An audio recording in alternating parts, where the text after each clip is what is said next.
name's Sarah. I'm farming with my dad in North Wales, and we have got a upland hill sheep farm of about 160 hectares.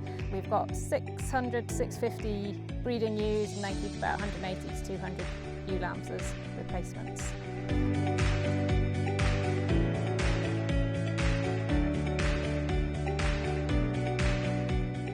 I think what I'd really like to do is to try a little bit of using some homeopathy to support the animal health and welfare of the stock, as that's really, really crucial to me, and sometimes standard antibiotics and medicines and not necessarily producing the effects that I want. And I've had some quite good successes with certain things using homeopathy, so I'd like to try a little bit more with that and maybe bring in some preventative strategies to help with the general overall health of the animal, build up their resilience and see if that can help their performance a bit and survivability.